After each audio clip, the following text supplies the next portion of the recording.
One of the more decadent products that are produced in the Finger Lakes is maple syrup.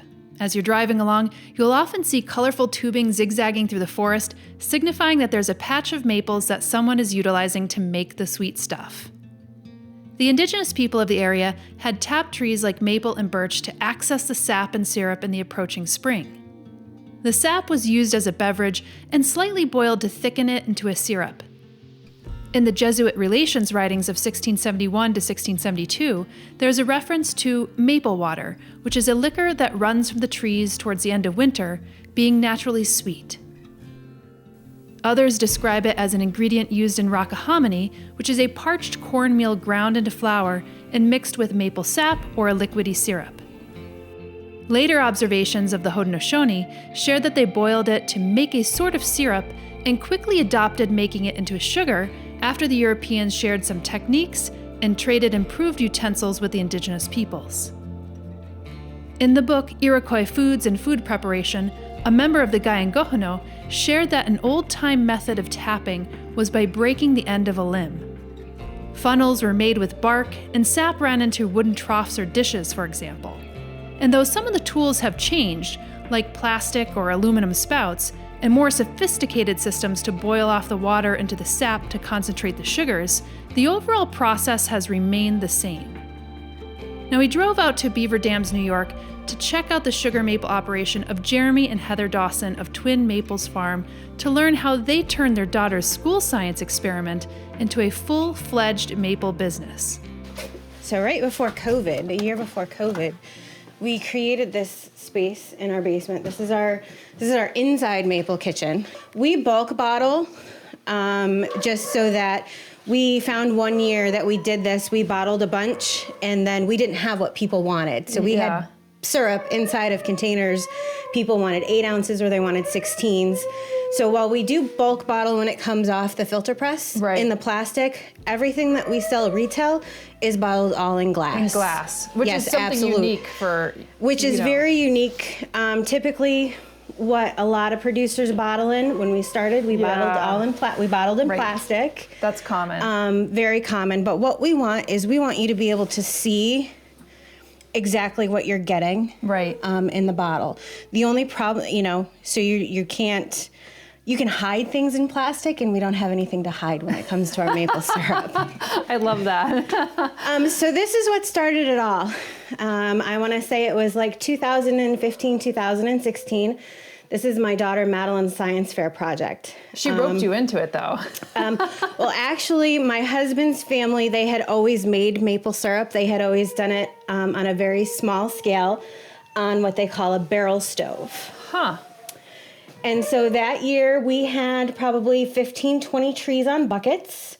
And so she'd get home from school, her and Jeremy would go out, they would collect the buckets. And then in the evenings they would boil on the flat pan. You can see it's really elementary with the tubing and the binder clips. We did still bottle all in glass at that point, just it was mason jars. We didn't have any fancy labels or anything like that.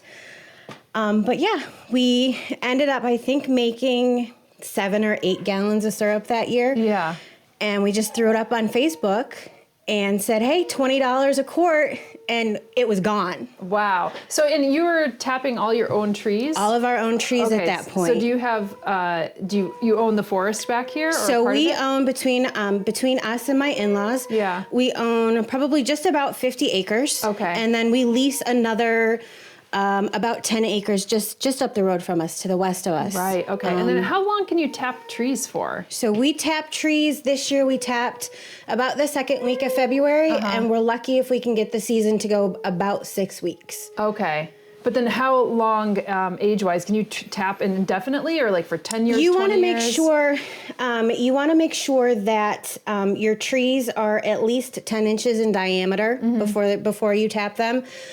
So as long as they're 10 inches in diameter and they're healthy, because you move the tap hole every year, until the tree, until it becomes a point where you move all the way around the tree, and then you may move on to another tree. But that's probably, Jeremy would probably have a better answer for that. So after that first year that we sold out on Facebook, we thought, well, maybe we've actually got something. So that the following summer, so the February and then that summer, we poured the pad and we built the sugar house. The sugar house is actually built with wood. That's all from the property. Yeah. My father-in-law has a sawmill, so we harvested the wood and Nice. and built the sugar house. When we first built it, you'll see that there's an addition of the lean-to on the left-hand side, and there's an addition of the RO room on the right-hand side. Right. The RO room was done within the last 2 years. So we built the sugar house, and at the time, we invested in, I think it was a 2x6 arch set. Smells so good here, sorry. No, you're fine. It smells like pancakes. Maple syrup. And we went from 20 to 30 trees on buckets to, I think that first year we did 325 trees. And that's also the year that we put in the tubing system. So help me understand, like you said, you started with like the 40 trees and then 325. Oh, yeah. How much can you actually make? I mean, obviously it depends on how much you tap from those trees, but what's the ratio of like sap to syrup? Depending on your sugar, so your sap that comes out of your trees, the ratio is usually about, you have between 1 and 2.5% of sugar in the sap that comes out. Mm-hmm. So it can take anywhere between 60 and 80 gallons of sap to give you 1 gallon of syrup. Wow. And then how many gallons of sap can you get out of some of your trees on average? 71.7 today. 71.7. Oh, doing good. And how many gallons of sap? We had 3,000 gallons of sap last night. 29.75, something like that. 29.75. Yeah. 3,000 gallons of sap. Yeah. Springs and winters have been a little bit touch and go, Yes. I think, especially in Yes. the last like couple of years, at least that we're here. So how does that affect the sap run? It does. It affects it greatly. So last winter, for example, was very warm. It got very warm very fast. And as the faster it warms up, what it does is it causes the buds to come out on the trees. And once the buds come out on the trees, you're done. The sap almost gets a bitter, nasty taste to it. It's not anything that you want to boil down. It smells like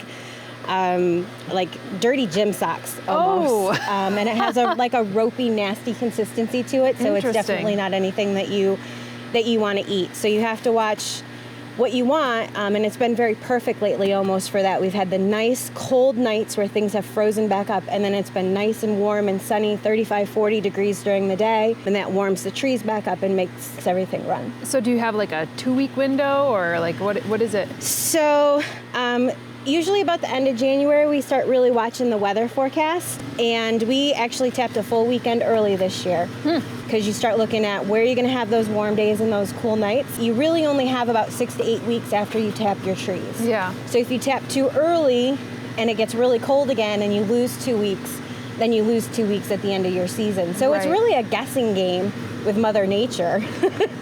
As much as you can guess in that area. Yeah, I mean, you're planning your life, around. We do. Yeah, the trees. So you're like, I'm sure you have like your weather app handy all the time. Yep, we do. So you get 60 to 80 on average. He said 70 something sap to syrup. Yes.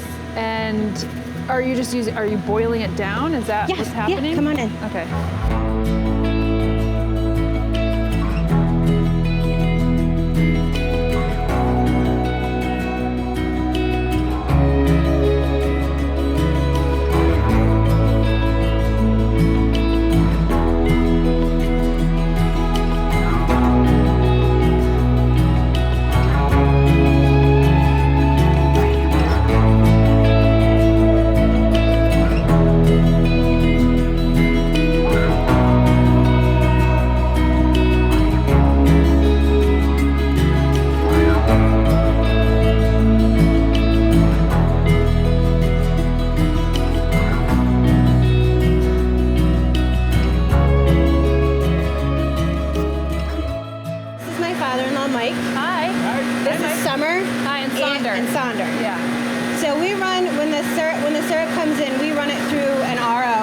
Osmosis machine to strip the water from it. And the reason that we do that is so that we can cut our boil time down. The less water you have in your sap when you boil it, the faster you can make syrup. And then what do you do? Do you retrieve that in any kind of way? Can you retrieve the the water, or how Yes. does, yeah, okay. Yep. Yeah. Yep. You can do that. We'll fill some buckets and use it for different cleanup methods. It's about as pure water as you can get I was after. gonna say, yeah. Yeah, they call it it's not permeate. distilled, but it's like, it's Just pretty about. good. Yeah. It's yep. He did an initial pass last night, and then was up this morning and did it again. Takes it from, usually the sugar when it first comes in is at like 1.2, 1.5, maybe 2 if we're lucky. First pass, I believe last night he said he brought it up to about 4.5%. And then he ran it again this morning. Probably took it at least to 10%. And then it runs out and it feeds into our head tank, which is at the other end of the sugar house. I can take you out back and show you that. And then it just feeds in to the evaporator. We have a preheater, so that heats it, and then it runs through the pan.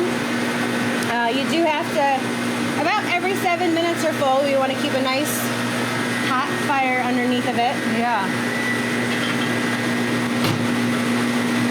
And then as it just heats and boils and evaporates as it moves through the pan. And that's some of the water coming off of this, or This is condensate. the condensate? Okay. That steam goes up, it hits the cold metal, Yep. condensate and runs back I out. see. So it hits the cold metal and it condensates down Yep. into the bucket. Okay. And then over here, we're drawing off syrup right now. So we have it set up. You want the temperature that syrup's gonna, and then it just stops. Just shut off. Yeah, I see that. So the temperature that we make syrup every day changes. It depends on the atmospheric pressure. Okay. So today we're at 216.5.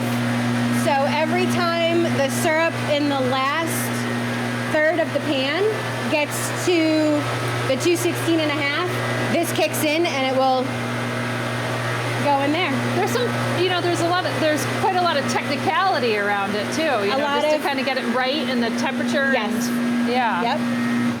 And then this is like something that it's out of Vermont. I mean, obviously that's another state that is Yes. the leading of like maple syrup producers here in the United States. But is this something that you got like secondhand? Is this something that you Oh bought? no, we purchased Yes. the Arch brand new, correct? Brand new 4 Yeah. years ago. New Nice. 4 years ago. Okay. So you weren't using this prior to that. Like when did you actually We get had a smaller one Okay, okay. that we were able to resell, to a Yeah. producer that was just getting into it, and then we purchased the bigger pan. And So how long Pan have and you been Arch. doing this now professionally since your daughter's science experiment? probably for the last 4 or 5 years. Okay. So then you invested Six. because you invested in this like 4 or 5 years ago Yep. and you're using. Okay. 6. Wow. And no turning back. What did you guys do before then, if you weren't maple connoisseurs? We've made maple syrup. Yeah. Just small scale. Yeah. A couple gallons. Before Jeremy was a little kid. Yeah. I can remember being, 3-4 years old. And Yeah. going with him and picking up buckets. Just for our own use. Yeah. So you started on the maple train I basically. was about 12 years old the first time my parents did maple syrup. Wow. So it's going through the generations. That's wonderful. You don't think your daughter will pick up on it, will she? Who knows? She may surprise me. Yeah. I hope so, because I need the help. My gosh, do you ever get used to the smell? Where you can't smell it any longer? I was going to say, I must not smell what you smell, because it doesn't. I mean, it's very rich in there. So this is the permeate tank. So this is the water that runs out of the RO. Wow. This is one of our holding tanks, one of our bulk tanks. She is running today. So this is coming off the 2-3. This is the 2-3 line, I think, off the hill. So it comes down and just runs in here. I think this tank is the 800 gallon tank. So yeah. And this is another holding And this tank? is another holding tank as well. So we do have a few of our lines that we still collect in barrels. Yeah. The garden line, which is on the other side of my in-laws' house. There's a line down on the other side of the house. And then just up the road from us is the property that we lease taps on. and there's 5 lines coming down off the hill, and we have 5 totes about the size of what's in the back of the truck there, up there, that have to go up, and you pump it off and then bring it down here and add it to everything else. And can we see how I always, you drive down the road and you see these things kind of like You see the strung up tubing. like clotheslines, Yes. you know what I mean? Yeah. Is there like a thing that sits into so I see like a little tap into the tree. Oh, yeah. So we run a gravity-fed tubing system. So all of our trees come into a 5/16 main line, and it just creates a natural vacuum from the trees, and they all flow down the hill, some into the tank. See, he's the tubing expert. Yeah. And how much sap can you take from a tree without harming it? I'm just curious. No limit. There's no limit. No limit. It will just keep on producing sap? It'll keep producing sap as long as we have cold nights and warm days. Huh. It usually starts out at the beginning of February, maybe mid-February, and runs till as late as April 1st. Wow. So what does the tree do if it doesn't get tapped? It will just stop producing sap? It produces sap. It's just we're just Okay. taking just a small portion of what the tree produces. Right. So it's like milking the tree. Pretty much. Yeah. Much. That's one way to put it. Yes. Yeah. Well, it's kind of flowing out on a very slow basis. It's not Yes. not extracting it like crazy. Right. We average, say 3 to 6 gallons a day per tap on a good day. And do you leave these up there all year, or do you have to take them down? All our tubing stays in place year Okay. round. So you're using the same hole essentially too. No, we will move over 2 inches, and we tap in a counterclockwise motion around the tree. So by the time, we don't tap any trees smaller than 10 inches. So by the time we get all the way back around, we'll have 2 inches of growth. So we'll be into new sapwood. I see. So it never affects. It won't kill the tree. It won't girdle the tree. but Right. you just keep going around the tree. Right. And then because you would maybe harm the tree if you leave it in that same area year over year, or Yeah, you wouldn't. The tree encapsulates. it'll grow over it, kind of Yes, scale. it's Yeah. kind of a scar tissue. Yeah. And it just it makes just an area in the tree it's dead wood. So, and we can't get sap out of that again. Mm-hmm. So that's why we have to move over 2 inches. I see. Okay. And then we're into fresh wood, and we call it sapwood, fresh white Yeah. sapwood, and we get more sap next Yeah. year. So then, do you ever tap anything other than sugar maples? Because I've seen things like where people have walnut or like. We only tap maple, Mm-hmm. so we tap primarily sugar maple, about 70% sugar maple here, and then we tap the rest 30% red maple. Oh, really? Okay. Yeah. How does red maple and sugar maple taste? Do they taste differently? I've been told that our red maples, because we tap so many red maples, it does give it an interesting flavor. It's not a bad flavor. It's just a different flavor than the average sugar maple. Huh. So like some syrups, I think the syrups that you were showing looked really dark.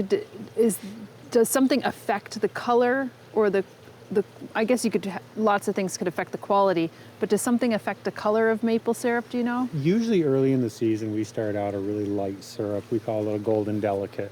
And that comes usually February, and then you go into March and you start getting in the ambers, and the later in March, the more the temperature comes up, the more the bacteria grows. And it's good bacteria. It just grows in sap. It grows everywhere. And it just changes the color of the syrup. Yeah, fascinating. How do you know where to poke the tree to get the sap Where out to of it? tap it? Yeah. We tend to tap. We always tap above our main line. So it's just, and then But can you literally tap anywhere, or does it have a specific place you gotta? we tap anywheres on the tree. Okay. We're 6 years in, so some of our trees been tapped for 6 years. So we're working our way around the tree. So we'll just go over 2 inches from our last tree, or from our last tap. But when we tap new woods, like we have a lease up the road that we're tapped 350 trees on this year that was new, and that's just we would just pull the drop up off the main line, reach over as far as we reach over, shoot a hole in the tree. Yeah. So I'd imagine you could just put it at like a place that you could reach onto the tree. Like you don't want to have to be bending down or like. Well, the other thing is you since don't it's want to. gravity fed. Yeah. Yes. So you pick a spot that's like convenient for the slope Yeah, down. you don't want to tap too low either, because your main lines, you don't want them low, because if they're too low, they get snowed on, they freeze, and like just earlier this week, we had the big snowfall. Right. And a lot of my main lines on my lease were buried. And the trees were producing up high, but all my sap lines were froze down low because some of the snow had got on the sap lines and pulled them down, and that snow that covered them and they froze. Oh, drat. So what do you do when that happens? You go out there and you have to like free the lines? Like, is there any way to warm them up? We just pull them up out of the snow Yeah. and let the sun take care of it. Yeah. So you were telling me that this was the original sugar bush that you were doing. Yep, this was when we first put in tubing. This was one of the first areas that we tapped.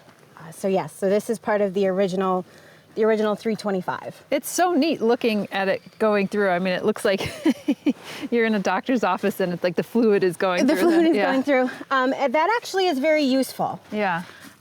So one of the things that I'll have to do later today is these bubbles in the line will tell you whether or not, so this is flowing really good, and there are no leaks currently anywheres in here. So if the bubbles are really tight together and they're running quickly, it means that somewheres along this line, either a tap's popped, a squirrel's chewed the line. I mean, we have lots of deer that run through here. If they get a hoof caught on a line, they'll pull a tap out of a tree. And so these bubbles are actually very useful to us. They tell us, what's going on with our system, whether everything's working as it should in terms of flow and vacuum. Usually every day that it's running, somebody, either Jeremy or myself or both of us, just because we have so many taps. Yeah. We'll take a walk up through here and look at the lines, make sure that everything's running as it should. After that big snow that we just had, he spent 2 days, over on the 600 fixing things, because again, we had a really wet, heavy snow. It weighed down the lines, popped some trees. We had some leaks. The squirrels, towards the end of the season, get so they like to chew on the lines. Yeah. Yeah, you got them everywhere, huh? What's that? The sugar maples. Yeah, there's two right here. Yeah. So I haven't tapped this tree in a while, so this is one of our old bucket trees we used to do. Usually we'll mark them. Anything in our woods we'll mark where the tap holes are at, but I can see that should be on the south side here somewhere. There's an old healed up one right here. There's two. There's one here and there's one here. That's where they've healed up. And these trees haven't been tapped in probably 4 or 5 years. So yeah, I can show you how to tap a tree. This is a special tapping bit. We got a collet on it. Keep it from tapping too deep. You can only tap 1.5 inches. I usually use just a slight upward angle.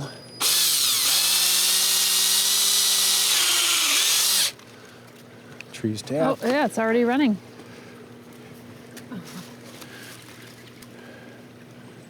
Spile in.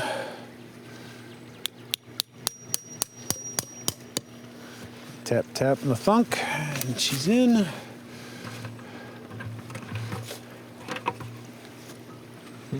Bucket's on, it's tapped. And then you just wait.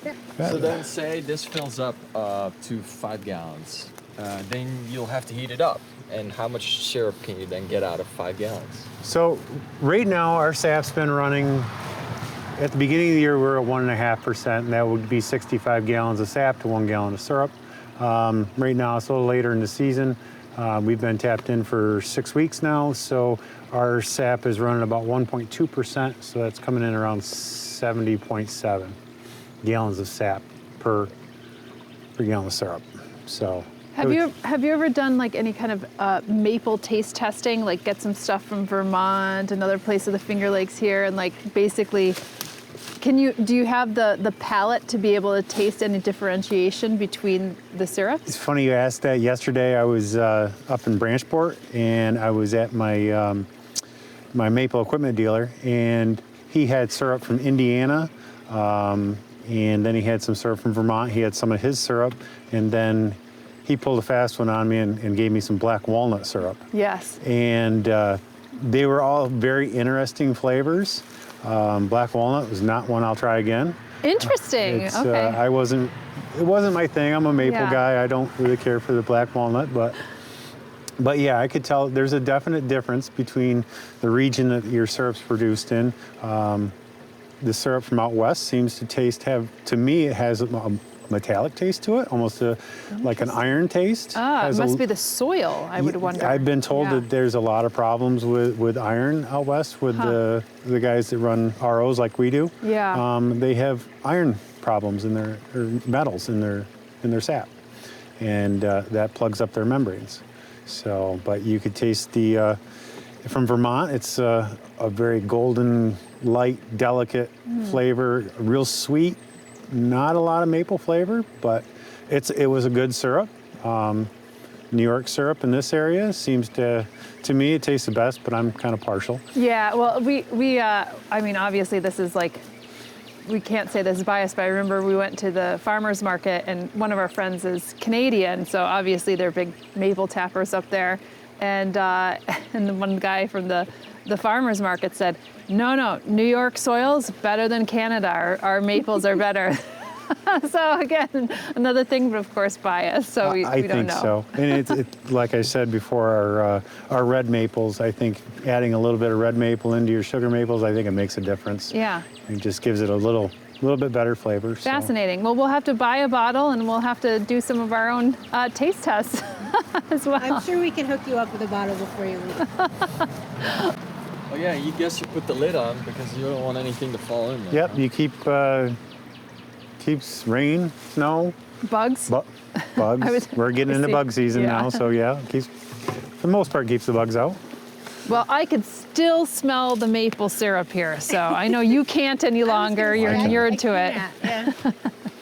So what other products are you making besides like the maple syrup? Anything? Okay, yes. I am one of the few producers in the area that makes maple cream. There is no cream in maple cream. It is simply you're changing the structure of the sugar crystals of the maple syrup. So it is kind of it's like the peanut butter of the maple world, so to speak. Do you have to like kind of mix it a certain way? You do. I almost feel like butter because like butter. It is like butter. that. Yes. So what you do is you heat the syrup up to, I believe 20 some odd degrees above the boil point of water for that day. And then you let it cool. I usually let mine cool for about 24 hours. And I used to stir mine all by hand. I used to make Wow. it in just a stainless steel pot, like like 2 quarts at a time. Yeah. But now I have a larger pan. I can do it I can cook 2 gallons at a time, and I have a machine that aerates the maple syrup or the toffee, or they call it toffee or taffy. It's really thick. It's thicker than a caramel, but not as thick. I mean, kind of, yeah, it stretches kind of like a taffy, and then you Interesting. just stir it until it gets lighter and lighter in color. And it's spreadable. It's spreadable maple, so you can use it as a frosting or a filling or a dip. Oh wow. Yep. Or even on toast. Toast is perfect. Toast, bagels. We like to have it on cinnamon rolls. So make Yeah. cinnamon rolls and then use it in place of the frosting. I also make infused syrup. I make a vanilla infused syrup and a cinnamon infused syrup. And then this year, I have started to make maple sugar. Okay, so then do you let it crystallize, or is it like those ones that you normally see, like kind of in like a maple candy, or how does that work? Or sugar that's maple flavored. So it's sugar. You can use it the same way you would use a granulated sugar or a brown sugar. Okay. Only this one is made from maple. So again, you heat it up to about 263 degrees, take it off the heat, and then I use an electric mixer that does the rest. As it cools down, it becomes very granular. And again, you're just changing, it's sugar work. So you're evaporating out the water, and then you're changing the structure of the sugar crystals until it becomes a sugar. I usually run mine through a food processor, and then through a fine mesh sieve. And then you just use it however you would use regular sugar. Now, when you get maple syrup and you open up the bottle, do you need to store it? Can you store it at room temperature, or would you say you have to put it in the refrigerator afterwards? There are 2 schools of thought on that. There are people who open their maple syrup and they keep it in their cupboard. Then we like to keep ours in the refrigerator. So we recommend that after you open it, that you keep it in the refrigerator. But I think a lot of times it's personal preference. But we do recommend that you keep it in the refrigerator after you open it. And you mentioned that sometimes it crystallizes. Is that a good thing or a bad thing? It's never a bad thing. It just means that the syrup was cooked a little bit heavier that day, and it's just. That's it. There's nothing wrong with it if it develops crystals in the bottom. Right. So there's some crunchy elements to it. Absolutely. And it's a bonus. It's a bonus. Yep. Awesome. You can find out more about Twin Maples Farm on their Facebook page at facebook.com/TwinMaplesFarmNY. We'll continue to document more local stories in the Finger Lakes region of New York. And if you enjoy videos like this, give it a thumbs up, share the video, subscribe, and hit thanks to give the channel a tip. 10% of our Google AdSense proceeds are reinvested back into the Finger Lakes community, and that's matched by our partners over at Espoma Organic. So your support really does make a difference. We'll see you in the next video.